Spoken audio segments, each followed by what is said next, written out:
I'm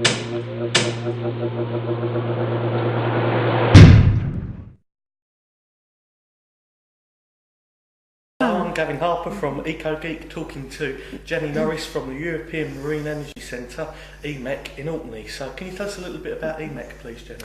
Yes, EMEC was an idea back in 1999 that the government had to try and help developers who were trying to take to further the marine energy industry, by which I mean ways of capturing wave and tidal energy from the seas and turning that into energy and feeding it into the grid. The government at that time realised that it was a very expensive thing to do, and so they thought if they put a facility in place in an appropriate place with a good wave resource and a good tidal resource and put cables along the seabed that people could come and connect to, then that would be a really good start for developers coming along. They could develop their kit, come along, plug it in, and test away, and that would be really equipping them then to go on at later stages into the commercial world to develop the industry to commercial levels. So really it was envisaged as a test centre back at the turn of the millennium, and the last 7 years have seen the development first of the Wave site, which has offers 4 test berths with 4 cables going out into the sea, and the tidal test site is just coming online now, and it's just being connected to the grid. Marvellous. And can you tell us about some of the wave energy devices that you've had at EMEC already? Yes, we've had one that a lot of people might have heard of called Pelamis, which is developed by a company called Ocean Power Delivery based in Edinburgh. That is a device that it floats on the surface, and it has a number of different sections, in this case 4 that they've tested here, and it articulates, the sections articulate with one another as they float up and down on the waves, and then the energy created by the pressure, the compression, and the articulation of the joints is transferred to turbines by hydraulic fuels. Hydraulic oils, I beg your pardon. Okay. And because marine technology is obviously sort of fairly new to the world and undeveloped, I mean, surely the sort of environmental impact of marine technologies at the moment is a bit of an unknown quantity. Can you tell us about? Exactly, that's one of the issues that we've had to be helping developers with. Really, is it's all very well having a connected facility, and without developers come along with their devices wanting to connect them, but they do have to apply for all sorts of licenses that check that they've looked at the potential impacts that their devices might have on the environment and on other sea users. So as well as having to do full navigational risk assessments of their devices, one of the things that we help them with is looking at the impacts that their devices might have on the environment that they're plugging into at EMEC. So at the Wave site, for instance, there are no particularly sensitive areas, although there are seals and cetaceans transiting the area. It is various designations of that apply to the site. So it's a site of special scientific interest, it's an area of outstanding natural beauty, so developers really have to take care.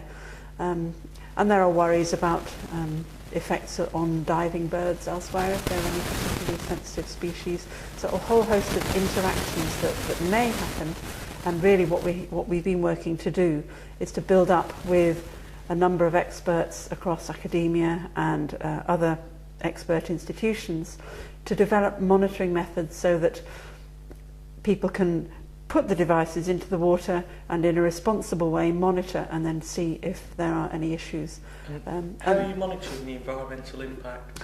Well, the main issues, it has to be said, are in relation to tidal devices. So whereas there are no particular sensitivities, as I've said, at the Wave site, it's a different kettle of fish up at the tidal site, because there you're talking about having underwater turbines, so underwater moving parts, and exposed blades of turbines typically, and of course many people are worried that that might impact on seals and cetaceans and fish and other wildlife in the water column.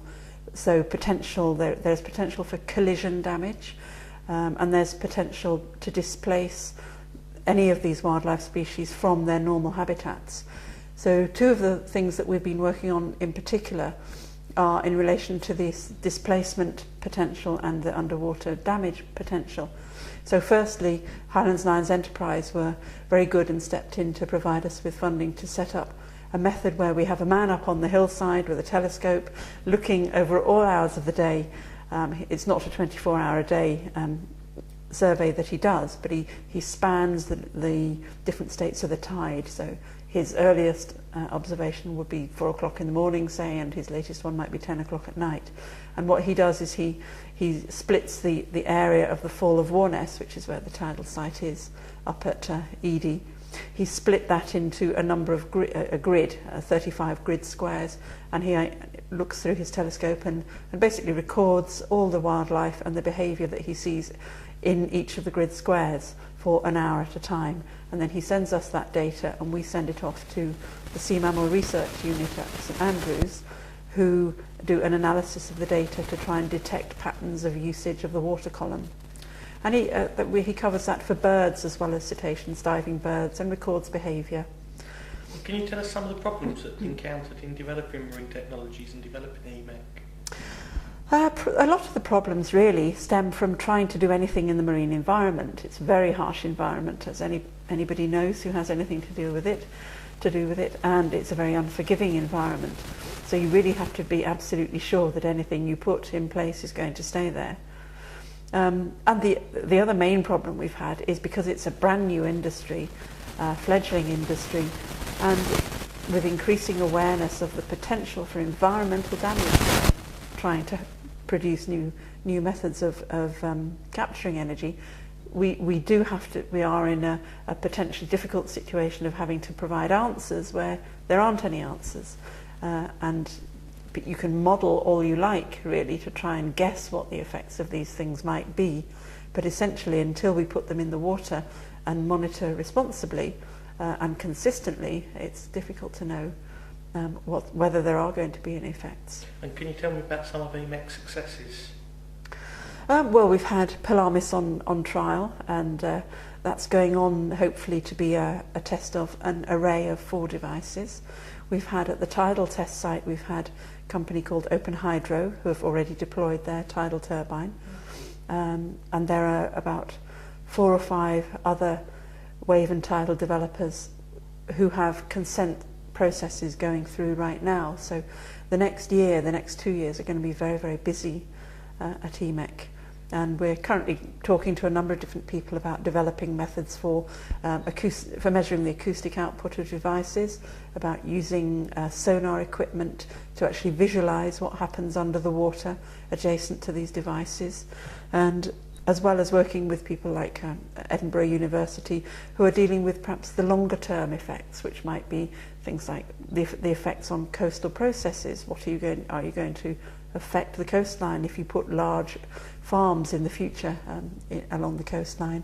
What effect is going to be caused by extracting the energy? You can't just carry on extracting energy and expect to see no effects. So those are the kinds of things that the big university projects are working on with, and we're happy to, very keen to participate in whatever way we can with them. Okay. And to what extent do you think marine energy technologies can meet our energy needs of the future sustainably? Well, I think there is agreement that they will never fully produce all the energy that we need unless we substantially reduce our usage, of course. But they have a big part to play along with other renewable sources, with wind and solar and micro technologies, forming a package really of sustainable energy solutions. So they have a big part to play, not just in the UK. UK has a particularly good resource, obviously, being an island, and Orkney and Shetland in particular. But across the world, there is an enormous resource. Thank you very much on behalf of ecogeek.org. You're welcome.